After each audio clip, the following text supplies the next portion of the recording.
Nous sommes en communication avec Élodie Moore-McNicol. Elle est une élève finissante de l'école secondaire Thérèse Martin à Joliette, au Québec, au Canada. Bonjour Élodie, comment ça va? Ça va bien et vous? Merci. Ça va très bien. Merci d'avoir accepté cette entrevue par ces moyens virtuels. Tu sais que tout est virtuel ces temps-ci, donc merci quand même. Ben, ça fait un très grand plaisir pour moi d'être ici. Élodie, tu finis ton secondaire cette semaine, en fait, au début de la semaine prochaine. C'est la fin d'une longue période d'études. Et comment tu vis ça dans le contexte de la pandémie cette année? Évidemment, ça a été vraiment difficile, surtout quand on a eu l'annonce officielle qu'on ne retournerait pas à l'école. Moi, je gardais espoir jusqu'à la fin, mais voilà, quand on l'a su, ça a été vraiment un gros choc, puis ça a été difficile émotionnellement. Parce que j'ai vraiment eu un super beau parcours au secondaire, j'ai rien à redire de ce côté-là. J'ai vraiment adoré mon école puis mon parcours, donc c'était vraiment très décevant, mais on s'habitue, on s'adapte comme tout le monde dans cette situation. En fait, est-ce qu'il y aurait des leçons que tu crois maintenant pouvoir tirer de cette expérience? Parce que on a beaucoup parlé des aînés, on a beaucoup parlé même des jeunes enfants, mais on a peu parlé des adolescents. Est-ce, quelle leçon tu peux tirer de cette expérience dans ton cas? Et de ce que tu entends Euh, aussi chez tes amis? mhm.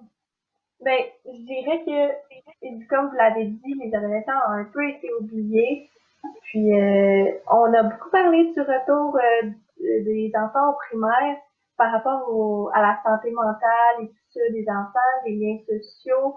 Mais selon moi, ceux qui ont été le plus affectés psychologiquement par cette pandémie-là, je pense que c'est les adolescents. Parce que, comme tout le monde le sait, c'est vraiment une période de notre vie où on se forge une personnalité, où on a beaucoup d'amis, les liens sociaux, c'est super important. Puis là, on est carrément coupé de ça complètement. Puis, on n'est pas du tout habitué à ça. On n'a pas d'outils non plus. Évidemment, une chance qu'on a la technologie pour se faire des vidéoconférences en ce moment.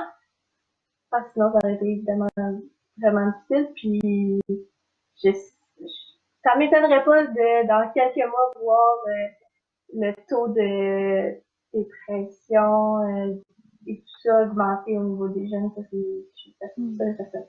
Au niveau de Ah, vas-y. mon projet que j'ai monté avec mes amis, une super belle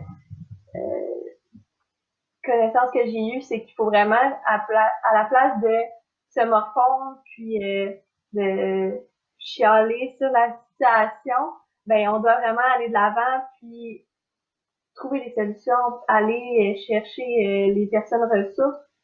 Ça, c'est pas seulement au niveau politique ou dans mon cas un gros projet comme ça peut aussi fonctionner dans toutes les facettes de notre vie, aller chercher des personnes ressources, puis aller en mode solution au lieu de se morfondre.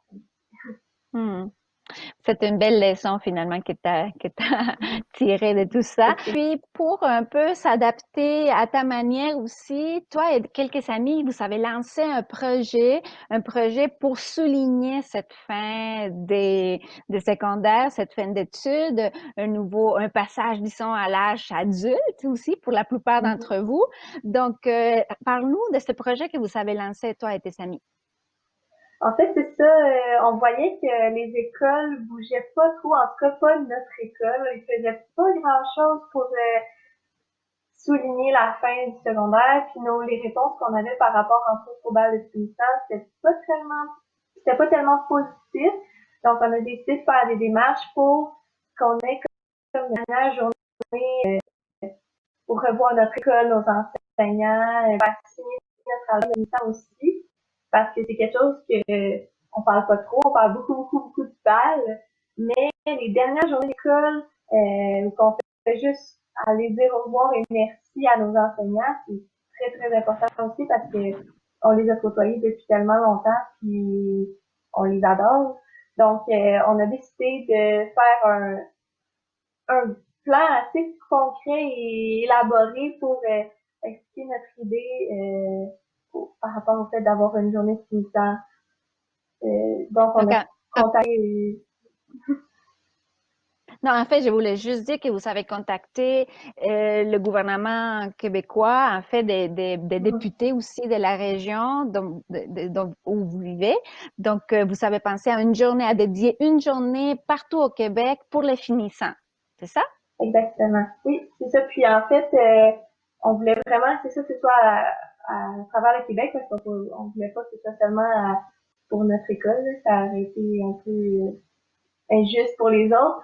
Donc, c'est ça, on a contacté la députée de Joliette, Véronique Dubon, qui nous a vraiment beaucoup appuyé dans ce projet-là, qui a fait transmettre notre projet au ministre de l'Éducation, M. Jean-François Roberge. Puis, on a eu des réponses super positives. Puis, comme certains le savent, cette journée-là peut maintenant avoir lieu.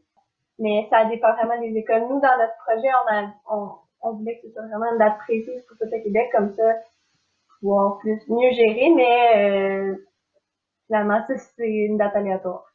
Elodie Moore McNichol, je te souhaite beaucoup de chance pour tout ce que ça vient pour toi et vraiment un beau projet que vous avez lancé, toi et tes amis. Vous êtes tous, en fait, toutes des élèves finissantes de l'école secondaire Thérèse Martin à Joliette, ici au Québec, au Canada. Merci beaucoup, Elodie. Merci à vous.